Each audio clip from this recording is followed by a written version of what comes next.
McFarlane. Welcome to The Conversation with Al McFarlane. Today is Monday, June 12th, 2023. I'm glad to be here and glad to have you along as well. As always, we want to begin by thanking you for connecting with us wherever you are. And we want to invite you to tell everybody you know that an important conversation is about to go down right now, that they should join us as well. Really, we want to increase our listener base and our engagement base by growing subscriptions. We stream this program live across several platforms, including the YouTube page of the Black Press of America, Black Press USA, including the Insight News, Insight News MN YouTube page. We stream it across 3 Facebook platforms, one for Black Press USA, one for Al McFarlane, my personal page, and another for Insight News. And we stream the program live on Twitter and on LinkedIn. So wherever you are, we appreciate you for checking us out, for listening, for monitoring. Let us know where you are. Send a note in the comment section, shout out, let people know where you're connecting from. And do me the personal favor, and that is to go over to the YouTube Insight News MN channel. Subscribe, like, and share. We want to build our subscription base to 1,000 as soon as possible. And the step you take to be a subscriber moves us in that direction. We thank you in advance. As always, we promise a robust conversation.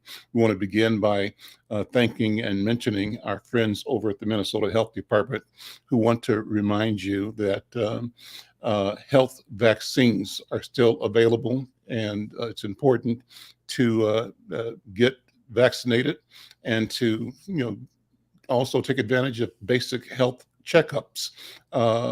There's an event coming up, for example, tomorrow from 4 to 7 at the Fridley Fire Department. You need a health checkup, vaccination. Tomorrow's a good day to do it. The number for information, 651-304-6145. So there we go. Well, today I want to begin with the hot topic. It's an interesting one. In today's edition of Insight News, there's an article by our columnist, Chuck Hobbs. Actually, this was Friday's online story, but the story was entitled Trump's Latest Indictment and Cornel West's Praise for Ron DeSantis. Hobbs is a lawyer and columnist based in Florida. He said yesterday, this was actually written again on the 9th of June, former President Donald Trump, the only twice impeached commander-in-chief in the U.S. history, became the only twice indicted president in U.S. history, following his own revelations that the Justice Department has informed his lawyers that he must surrender next Tuesday, tomorrow, in Miami on a 7-count indictment in federal court. So at that time, at the time of writing, he said it was too early to take a deep dive into the charges and evidence that will be presented in this latest indictment, but the indictment alleges that he kept classified documents in violation of the Espionage Act after he left the White House.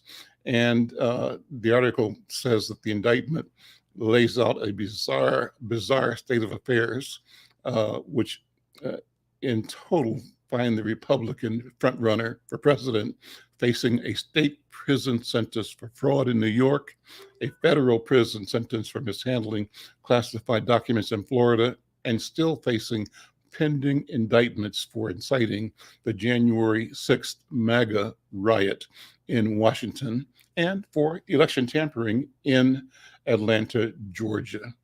So it's a good article, a good read. Check it out. Go to insightnews.com. It's an article by Chuck Hobbs. He also mentions in this the announcement that Cornel West is showing a let me just read it to you. He says, Dr. Cornel West for president, question mark. He said earlier this week, Dr. Cornel West announced he'll run for president as a candidate for the People's Party next year. He says West will lose just as third-party independent candidates like Jill Stein and Ralph Nader and Ross Perot famously lost over the past 30 years. But he said he understands the wishes that many Americans have that the two-party stranglehold on national politics gets broken, but wishing and getting are horses of a different color altogether. He said, when I was a kid, I wanted to fly like Superman, but was wise enough to know if I jumped off the roof of our house that my head would crack like an egg when it hit the concrete. The same holds true for those who are attracted to Dr. West as a viable alternative. Trust he is not. Well, check it out. Interesting. And let me know if you got thoughts, comments on that particular item, on Cornel West's announcement that he's running for president, or on the newest indictments and the newest responses by former President Donald Trump. Drop a note in the comment. I see that brother Powers 96, this is cool, says that he's checking in from Texas, but also that that Trump will be claiming political asylum in Russia, and that Dr. West needs a hug. Good comments, brother. Thank you. If you got comments, feelings, thoughts, drop them in. We want to share those with our audiences as well. Well, for today's program, I'm pleased to have a couple of wonderful guests today. One I know quite well and worked with before, one I'm meeting for the first time, but excited about the connection. Brooke Roper is joining me along with Dr. Dan Trajano.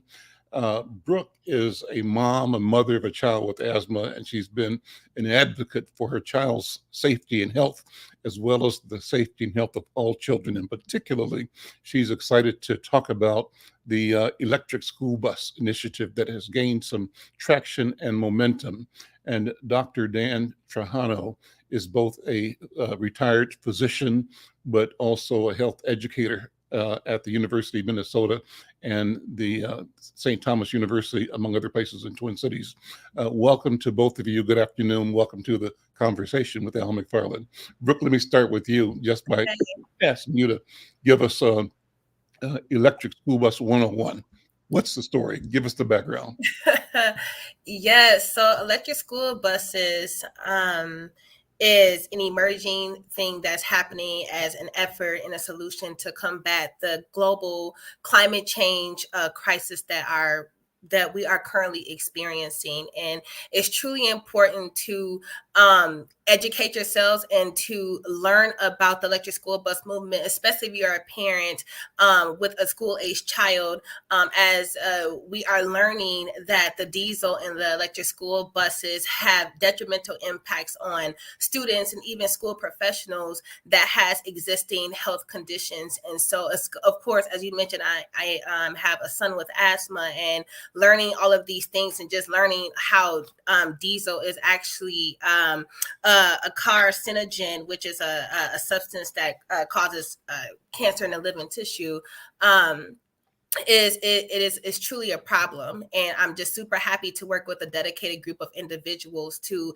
help combat this issue and to make and to help transition our economy and society to a clean energy future, so we can savor the health of our children and ourselves. Is it, Brooke, that most buses now are fueled by diesel or regular gas, or what's the difference? And you mentioned that diesel in particular is a producer of carcinogens that have a detrimental health impact. But how are most school buses fueled? Is it just regular gas, or is it diesel? And is there a difference? Are they both bad for you? Well, I can, if my co would like to answer that, Dr. Trajano, he has more information on that one. But yes, but most buses are fueled by diesel. Most traditional school buses are. So. Well, let's go to Dr. Trajano. Good afternoon. Welcome to the conversation. Good to see you, Dr. Dan. Give us some education. Give us some science. What, as a physician and as a healer, what are you bringing in terms of knowledge, information, and what you seek to create in terms of the public awareness and embrace of positive policy and practices that sustain and promote health? Yeah, and Brooke says it absolutely right. And it's been such a pleasure to get to know Brooke and her son CJ, and actually hear Brooke's story of when CJ was riding in a diesel bus and his asthma flared up. That is absolutely true. It is so well known in the medical literature that these types of emissions that come out of diesel engines, or gas engines for that matter, but diesel is particularly harmful because they have a lot more of this, what they call particulate matter, small particulate matter that actually gets right into the lungs. These kids inhale that. And from there, it can actually pass right. They're so tiny that they pass right into the bloodstream and cause all those systemic effects like cancer. But they are direct lung irritants. So it's not a surprise that when Brooke's son CJ rides a diesel bus, his asthma flares up. It happens all the time. It is well known that that is a lung irritant. But beyond that, those pollutants from diesel engines actually get into the bloodstream. They can cause all sorts of systemic effects like cancer. They are known carcinogens. They lead to higher incidence of heart disease, birth anomalies in pregnant mothers. And there's some association with mental impacts, can't concentrate as well, or long-term, if you're exposed to these things, having dementia or Alzheimer's disease. So many effects of diesel. And then when kids are riding in a diesel school bus, the amount of diesel emissions and particulate matter pollution that is in that bus can be 15 times higher in some of these older buses. And these developing kids are breathing that stuff in to and from school every school day. So when I first heard about this, and I said, well, I'm not sure. I haven't heard a lot about this. I started doing the medical research, and I said, yeah, I am absolutely sure we need to do this. And we need to focus first and foremost on communities that really deserve this most. In the communities that suffer the most from pollution already or from environmental injustices. That's where we should be focusing to get these first electric school buses in those school districts. Well, let me ask you both. How did our collective either desire for convenience or collective ignorance put us in a position where we are killing our children or harming our children by choosing transportation systems that we know or we have learned have a health risk for children? How did it happen? Yeah, I know it's looking back, and hindsight's always 2020. But Doctor, what would you say was the progression that led to us adopting and embracing this technology? Did we know the risk? And as we have learned the risk, how are we changing?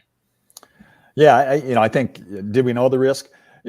Transportation is really important, and we need to, find ways to get kids accessible to the schools. And school bus transportation is provided by most every school throughout the country these days.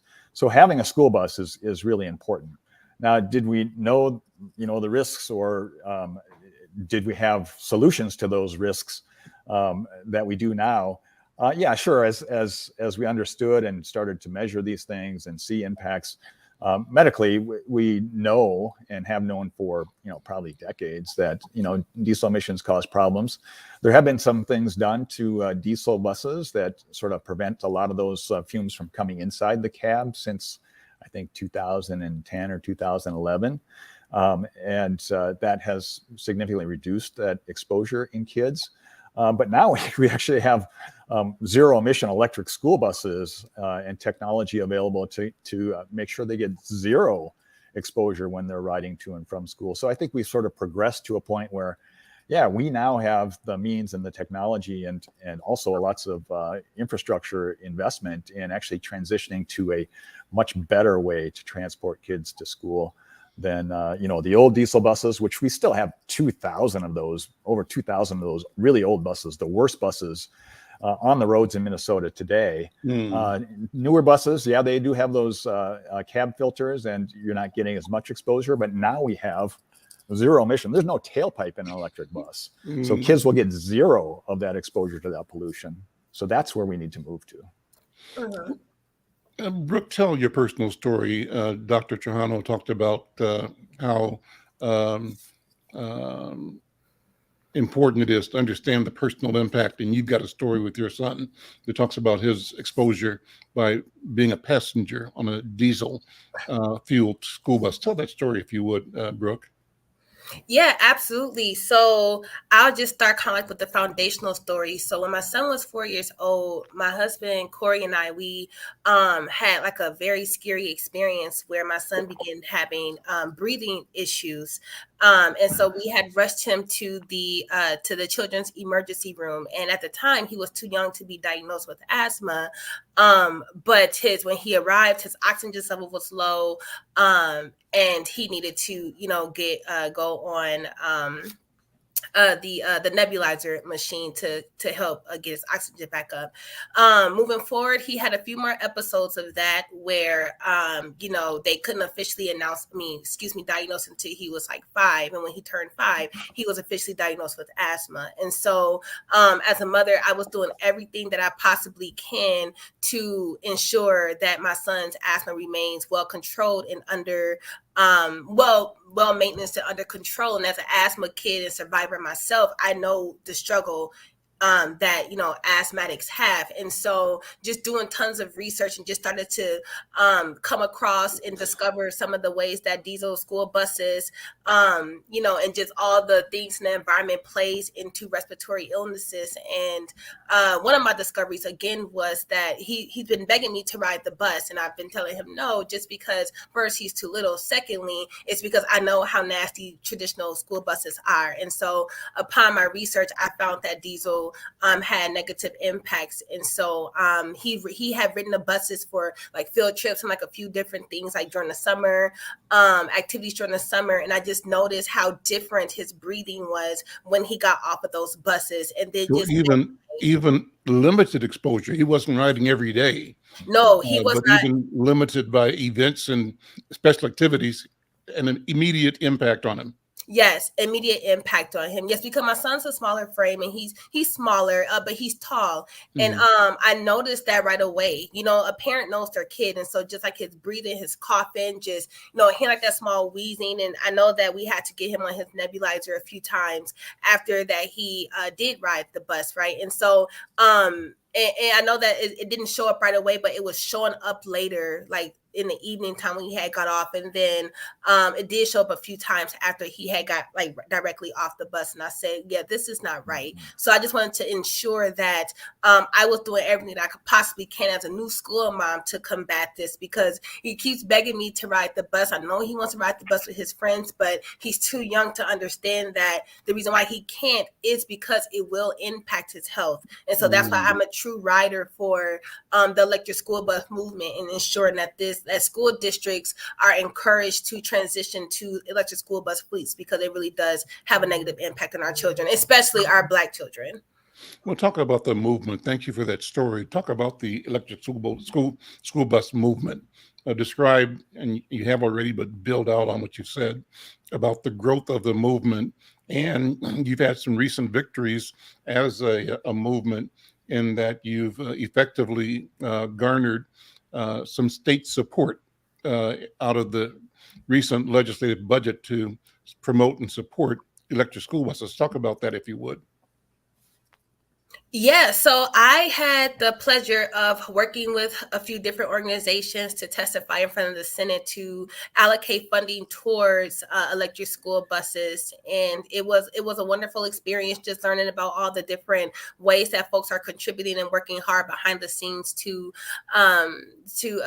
push for the funding. I know that there are national movements. I know there's one I just recently discovered was the Electric School Bus Initiative that is really working with people and partnering with organizations to help move it. As far as the numbers, I will let Dr. Trujano touch on that, but my involvement has been really working closely with Dr. Trujano and like a few others, really just putting the statistics together and really pushing that and putting that a part of my testimony to help influence the decision for the recent victory that we just had of actually that bill being passed. And so super happy. It was an exciting moment for our whole team. We just really was overjoyed that this was actually passed. So Dr. Trujano, talk Yeah. about what was actually done. What did you seek to do, and what actually was accomplished at the legislature? Yeah, so this was quite a success for Minnesota this year. So, my Senator Lindsey Port from Burnsville and Savage, and my representative Jessica Hansen from Savage, where we live, actually, we approached them about sponsoring and authoring an electric school bus bill, which they gladly agreed to.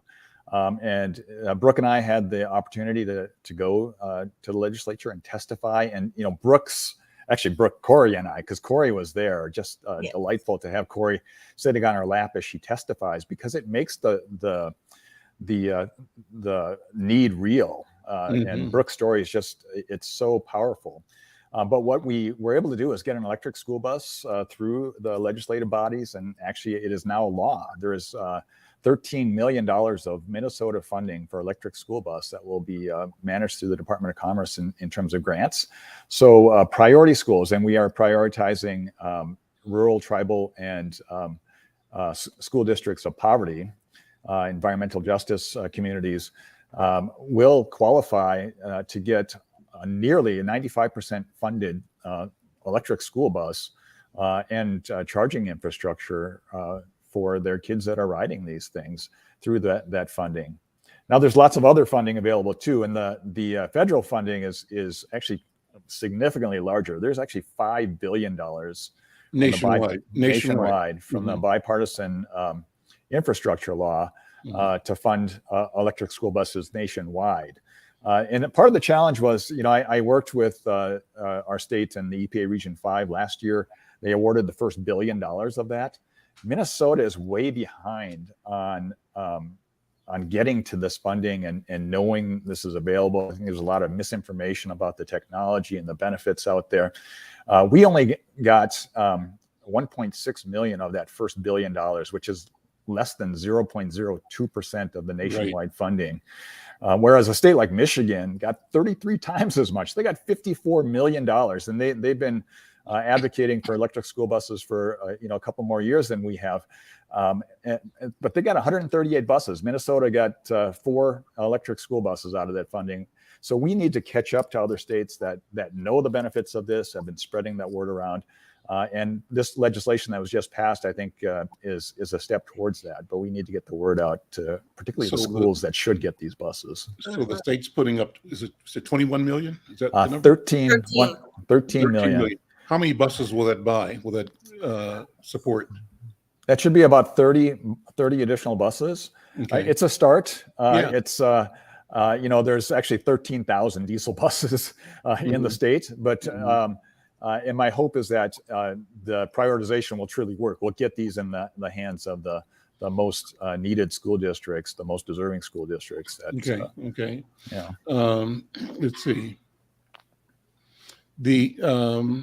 And so the goal, what would be the optimum, considering what Michigan got, as you develop your network and awareness in Minnesota, what do you envision could be coming towards our state from the federal level? What do you think?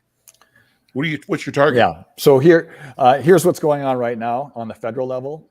There'll be another $1 billion in 2023. There's currently an open grant application, and $400 million dollars will be awarded. That grant application closes at the end of August.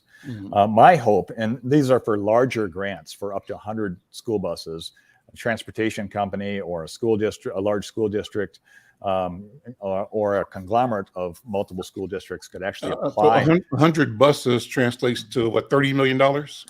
An average bus costs somewhere between $350,000 to $400,000. So you're talking, plus they pay for chargers. So it could be north of $40 million. Okay.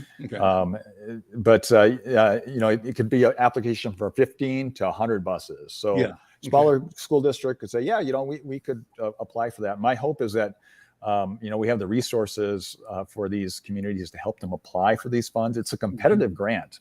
And I know, there's probably a lot of Michigan schools out there saying, we're on top of this.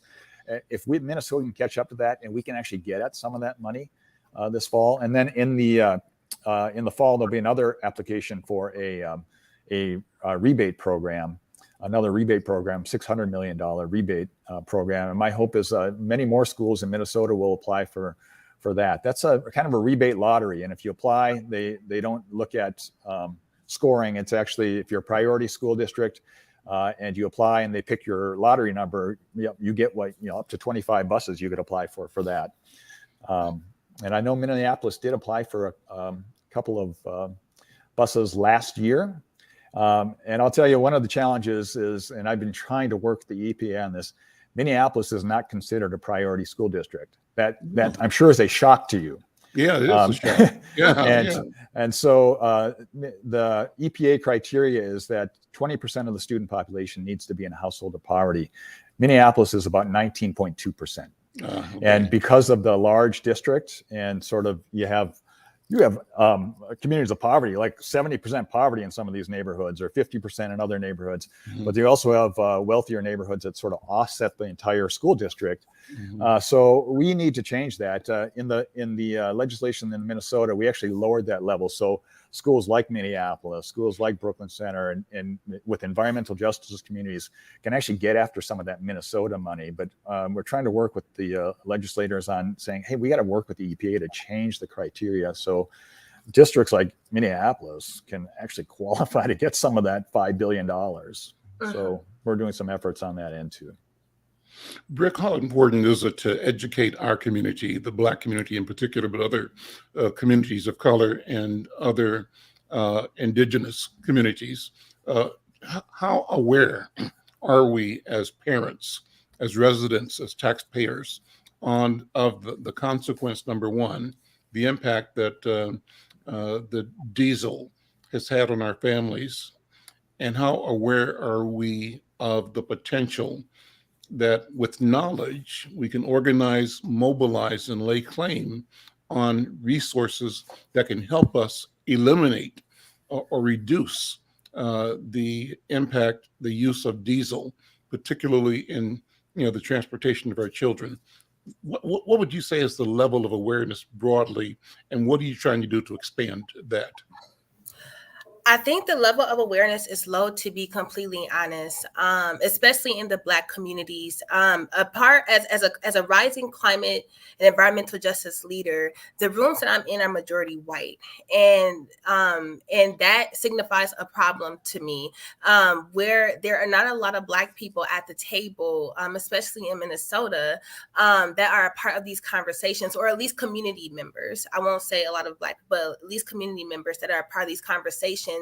And I am a person who is a researcher. I, well connected, and I know, a lot of things. And if I didn't know about the diesel until I had to actually go find it and actually for something to happen to me, to my family, in which we had to, which we were introduced to all this information, there are plenty of families who probably are going through the same thing, who probably don't know where to start, or who don't have this information available to them. And so my goal and my priority is to really raise awareness on the impacts of climate and environmental injustice within our communities, because it goes way past transportation. It goes way past just diesel. It's about the communities that we're living in, and the districts that we're living near, that these buildings are shooting all of these toxins into the air, which we are inhaling, which is impacting a lot of our elders and a lot of our members of the community who have existing health conditions. It's way deeper than just the electric school buses. And so the thing about it is when there are events, when there is information, conversations, anything that's being shared around climate justice or environmental justice, or just in general, the conversation, please get involved. Make sure that you're doing your research. Just start to look up the climate. What I start to do with my parents' phone is take their phones and just type in climate, right? And the algorithms will do its job, that would just start showing them information on their phones about climate and just getting people aware of what's happening, because this is a conversation that we absolutely cannot afford to be left out of.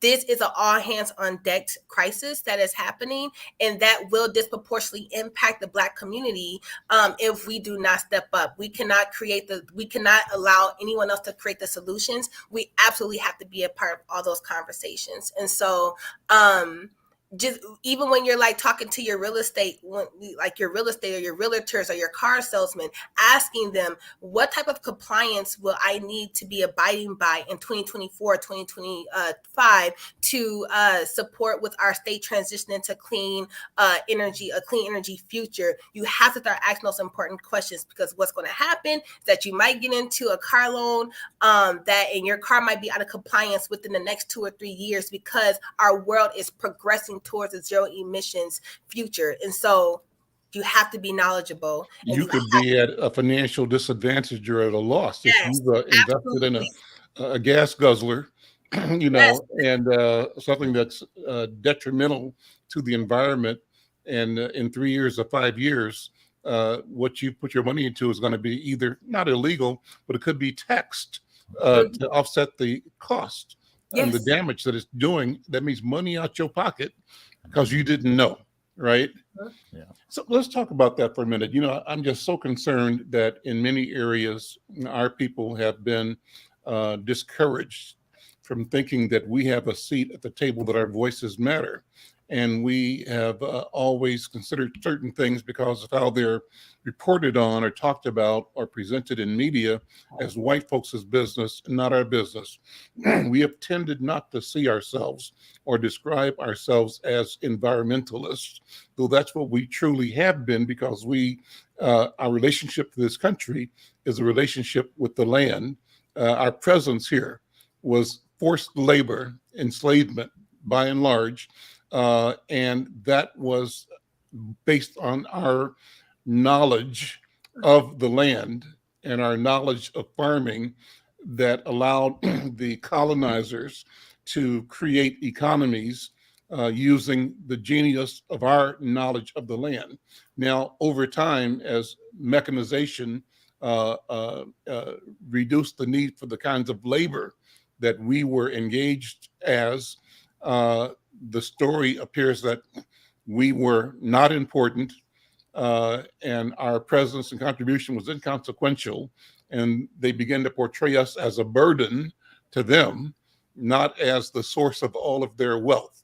And so the consequence of all of that, Sister Brooke, I believe, is that the public image of being concerned about the environment, about the science, the technology, is kind of reserved as something that, you know, educated, college and trained white people do, and it's like playing polo, or being a yacht person, right? It's the domain of the privileged, and we get questioned often when we try to think about or articulate our thoughts and or our interest. And the questioning really comes when we say, you know what, this problem has a revenue stream associated with it. And we think that, as you said, we need to be part or be the solution when it comes to our space and our lives and our neighborhoods. And when we then put ourselves in position to lay claim on the revenue resources to address the problem, people question our intent. What do you think about that?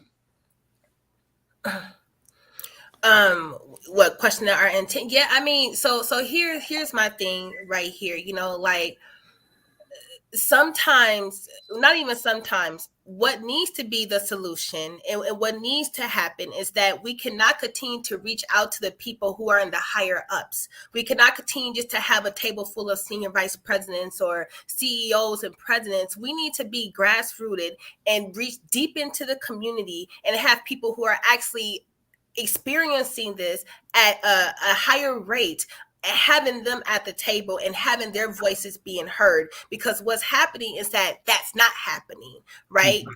We need to ensure that the people who are truly, inhaling these air toxins, or who've been in a North Minneapolis resident for so long, are truly the ones who are a part of the advisory councils, or just having more intention with going to a church after church, setting up a table at the church, or just at a Juneteenth celebration, or either at, your local, National Night Out, having a table in these communities, inviting people, letting them know what's going on, because that's where you're going to really draw people in. If you're looking to just try to reach out to people on Facebook, you're not everybody's friend on Facebook, so everybody's not going to get the information. So intentionality has to be at the forefront of the recruitment efforts to get more Black people at the table, because we are disproportionately impacted.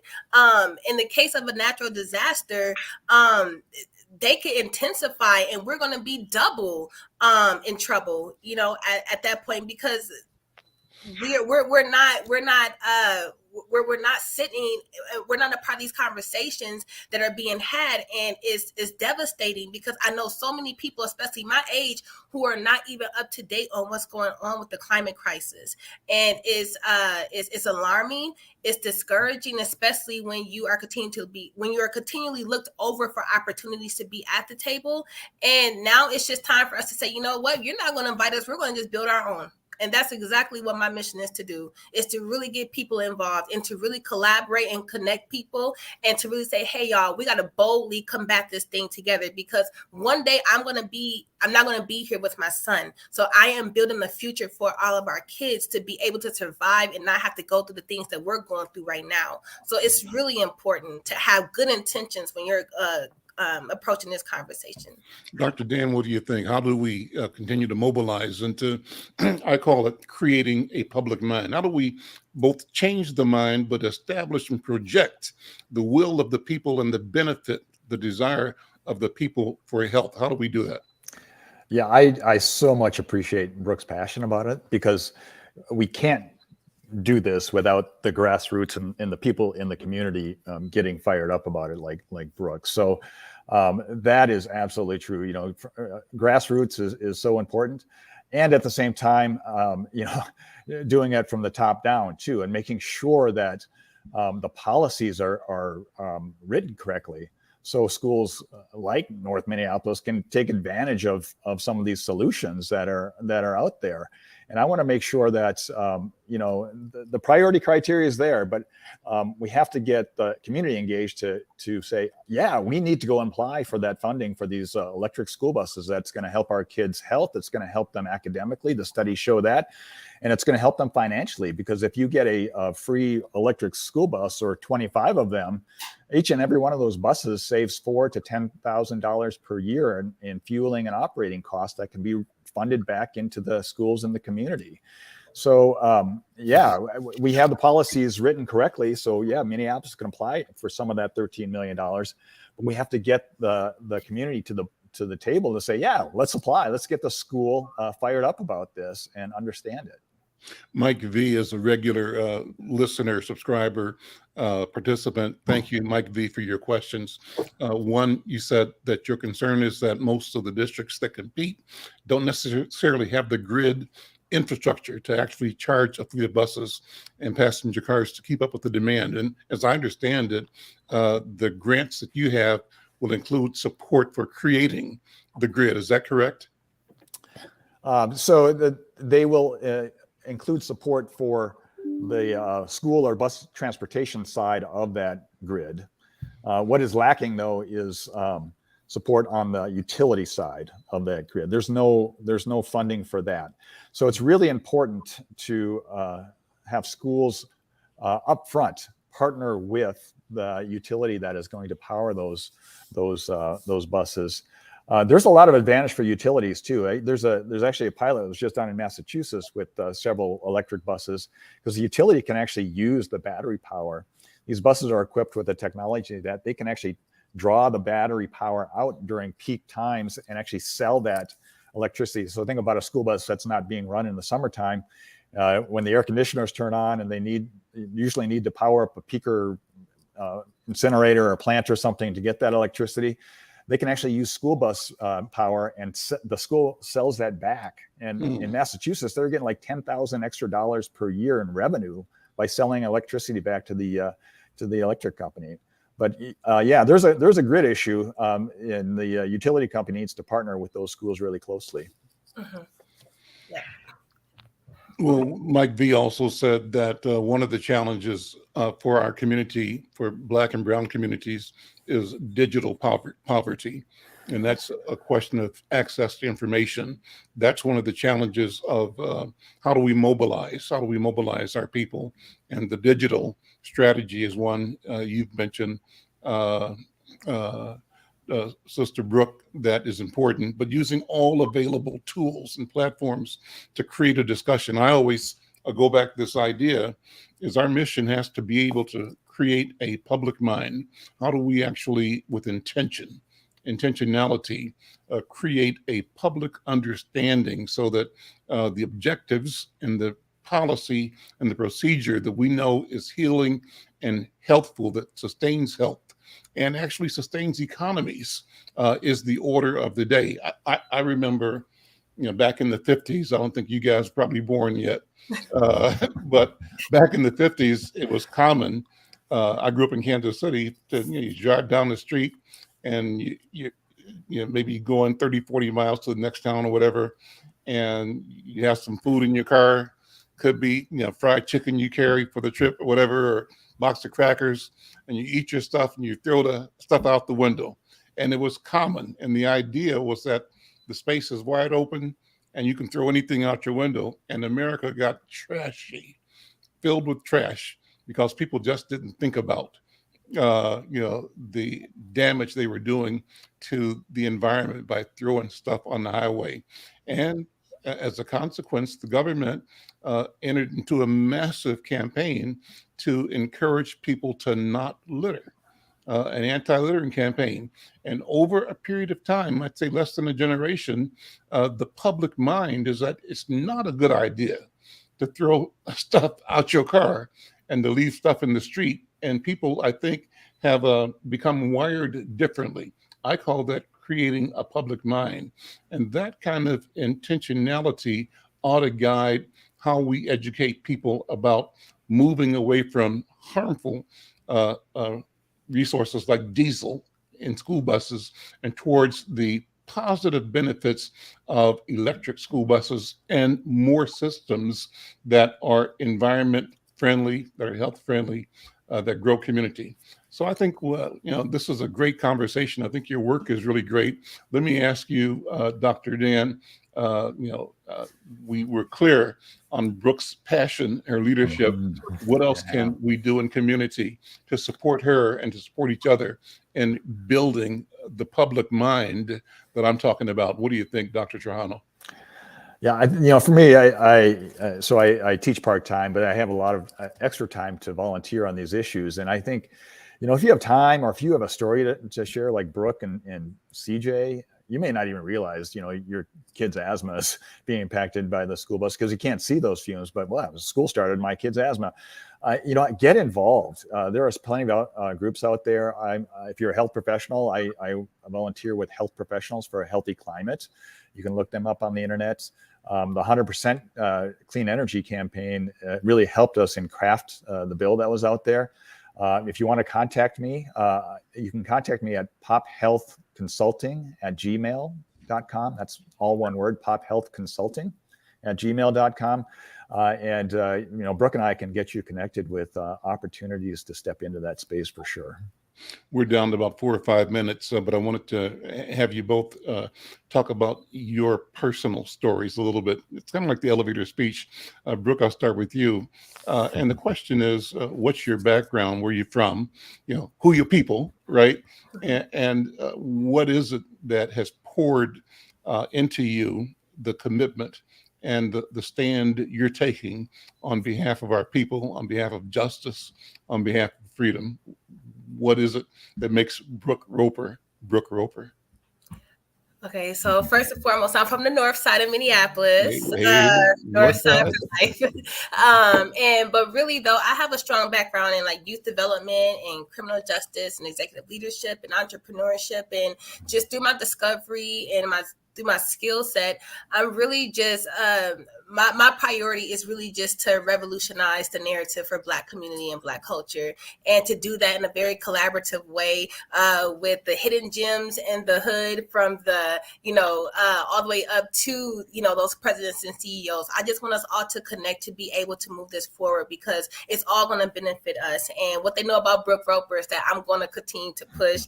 I'm going to continue to find my way. I'm going to continue to get into the rooms. I'm going to continue to use my voice to make a difference. Y'all, I'm that same North Side kid who's ever listening that used to go to play for the park board sports, that went to North Commons, and in the summertime I used to work at the cookie cart. I'm that same Northside kid who came a long way, that same little girl who was scared of thunderstorms, who's now challenging them. So I want to let y'all know, get involved in this fight, please. It takes all of us, and let's just continue to win for the culture and just to win for everyone. Thank you. And Dr. Trujano, same story. You're not north side, but you're a Minneapolis person or Twin Cities person, right? Well, I was born here, but not raised. I was Okay. raised in rural Minnesota, in Fergus Falls, Minnesota. But I am a native Minnesotan. But for me, just to what drove me, I'm a physician, and I went into population health, and to see the disparity in health outcomes between just different neighborhoods or zip codes. And what we didn't mention was, North Phillips neighborhood, they have 5 times the number of asthma hospitalizations as the Minnesota average, and that disparity is all over the place. When you just begin to look at the data, you can have like a 13-year life expectancy difference 1 mile down the road in St. Paul from one neighborhood to another. And a lot of that is environmental. Most of healthcare is not. Health outcomes is not from the healthcare system. Most of it's environmental, and we're called determinants of health, social determinants of health, and education, and poverty levels, and the air we breathe in a school bus. And so, getting to that sort of health equity part and the environmental equity part is really what drives me, because it's a health issue as a physician. Mm-hmm. Listen, I'll leave with this note from Mike V again. He says that he's from Boston, and he's confirming in his experience statements you've made about the buses, Dr. Dan. And he said that there they had a similar issue. People littered because the community lacked trash barrels. Someone invented a digital trash can, solar powered. What do you say? 4G connection that tells the city to pick up the trash bin that's full. So technology, Nice. if we get on and start being creative, we can change things and make it make sense for the future. And we can also, I think, get into the revenue side of healing and of health. Yes. Final word, we got about a minute, Brooke, and then Dr. Dan. You know what? I'm with Dr. Dan. Listen, the health equity part is so important to me. I really want our people to get healthy, and I really want our people at the forefront of this change. And I want our people to be just at the future. We are the future people. And so I love us. I love us, y'all. Dr. Dan. Yeah, and for me, I really want those first electric school buses to go to the communities that deserve them most, and I hope we have the resources to do so. And if you're out there interested in learning more, again, my email, pophealthconsulting@gmail.com. Shoot me an email, and Brooke and I will get you connected with ways to get involved. So appreciate the opportunity. Thank you so much. And we'll have you back. This is a great conversation. It's an important one. We want to make sure that we do all we can to keep our community updated. We'll look for press releases and opportunities to do stories on the issue. Maybe as buses are delivered, we can do a story or a feature, put it in the public mind. Brooke, Dr. Trujano, thank you so much. Thank you both, and continued success. Thank you. Okay. Thank you, Al. All right.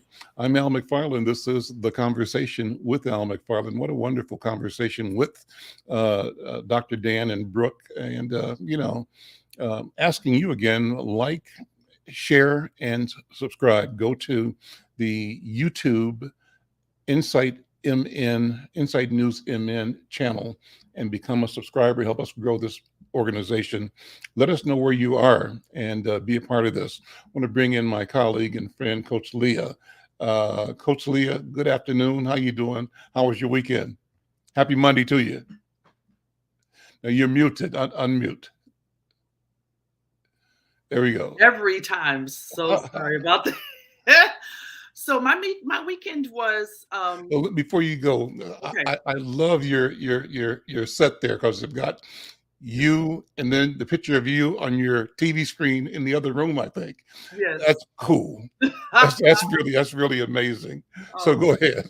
Yeah, well, I'm just trying to encourage others to be subscribed to the YouTube Inside News YouTube channel, like I am, and so I you know, I'm what's the word? I'm obsessed with the programming, and so not just because I'm part of it, but it's really good stuff. So I want to encourage others to do so as well. Please subscribe to the Inside News YouTube channel. So, but thank you for that. My weekend. So it was, you know, it was a very interesting weekend. One of my dear friends laid her mother to rest. And so we were able to celebrate her life. And she is, her name is Reverend Leona Daniels. And we're partnered through our nonprofits. She has the W. Leo Daniels Foundation, named after her father, who was a prolific Baptist preacher and minister in Houston, died at an early age, but did so much work in his short 38 years. Her mother passed recently, and of course, she was highly recognized in the community, and so many people came out to show their love to Leona and in honor of her mother this weekend. And so that's how I spent part of my weekend. So I want to just pivot really quick to safety securities for the WNBA. So because I was not able to really focus on what was really going on with other things in life, on my Twitter feed, I found a message from the WNBA talking about the safety of all WNBA players. Now, you're going to have to go back to your social media feeds to find exactly what went on. I have to do the same thing, people. But already, as soon as they say safety security issues, and then they also have within the breadth of that comment, Brittany Griner, I'm like, are we serious? Are we really serious that we're having safety concerns here in the United States at our airports? So you're going to have to check out your social media feeds and check back in with us to get more details about what's going on with that, because clearly this is insane. This is too insane. But speaking of checking back in, so our show, Coach Leah's After the Whistle, debuts next week. And so I'm so excited about that. Oh my gosh, look at that. So I have an incredible producer, Bosch Brody, and he's been doing an amazing job of helping me to get this from ideation to implementation. And I promise, I had a chance to come up to Minneapolis and meet with you briefly, and I recalled the story with you of basically pitching After the Whistle. And before I could even get it out of my mouth good, then you were pitching becoming the sports editor for Insight. And so this is just an amazing relationship that we're having. And this will be a very interesting project in the fact that it has 3 multimedia platforms. It will start out live stream. And so we'll be live streaming on Tuesdays, 4 p.m. Central Standard Time.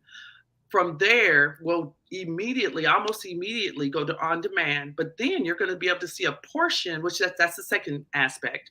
And then the third aspect is we'll be going to print. So you'll be able to see a portion of that interview in print. So don't worry if you do not live in Minneapolis, because the print publication, Insight News, which is the largest minority-owned print publication in the state of Minnesota.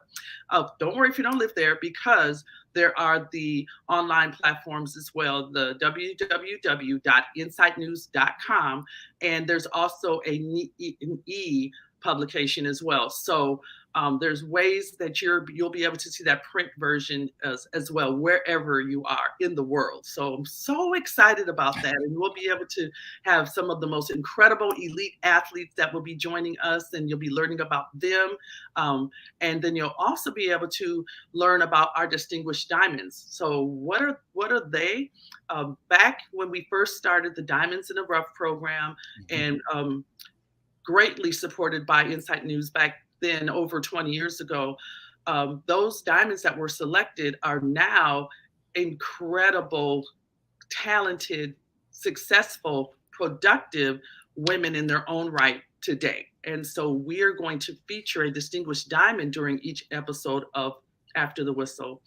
And then we'll also kind of conclude each show highlighting and spotlighting community, what we're going to be calling community collaborators. And so these are people much like the W. Leo Daniels Foundation that collaborate with us to do great work in the community. And so we want to give them their flowers and perhaps be able to allow for our viewers to also perhaps be blessed as well. So we're just so excited about that. Well, it's an exciting time and an exciting thing that's about to unfold in After the Whistle and all the things associated with our relationship with you as a sports editor. I'm so glad, as you were speaking, a couple of ideas popped in my head. One is what we're doing is creating documentation. We are creating an archive of our experience, our story, our view of the world, our analysis of existence. And in doing that, we are declaring that what we do is what we are supposed to do, what we are able to do, what we desire to do, and what we have both a right to do and a responsibility. This is work that is placed on us and in us, and we have to do it kind of no matter what. Period. It's got to be done. That's why we're here. That's number one. But it's wonderful when you find a way to bring life into that purpose that you feel, and able to show the product, the produce of this work. And that's what After the Whistle is, and that's what your writing and leadership as a sports editor represents. And I'm excited because you're joining other people. I call us all companions, and that's people that are related not by blood, but by the spirit and by our minds and by our social, or social is not the right word for it, by what I would call a governance structure. Yes. And that is our commitment to some principles for sharing, for growing, for being responsible, and for being accountable to each other, and for the preservation and the growth of knowledge, for innovation, and for building a future. And the future is one that has to reflect our capacity to win.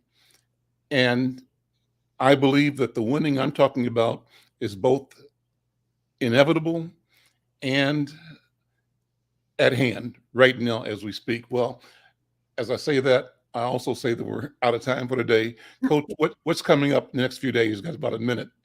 So I just wanted to real quick reiterate that the Minnesota Lynx were able to celebrate their 25 years. Can you believe it's been 25 years already? And during their 25th year anniversary, several of the Lynx came back to grace Target Center and Center Court. So if you want to know who they are, again, tune into our print publication, and in that way I'll be able to tell you more about that. And they retired Sylvia Fowles' jersey as well. Huge shout out to Glenn and Becky Taylor, the owners of the Minnesota Lynx. And they've been setting the bar for the entire NBA as to how to start a franchise and run a profitable WNBA team. And we got to go. Listen, Coach Leah, we'll see you next time. I'm Al McFarlane. This is The Conversation. Check us out tomorrow. Bye-bye.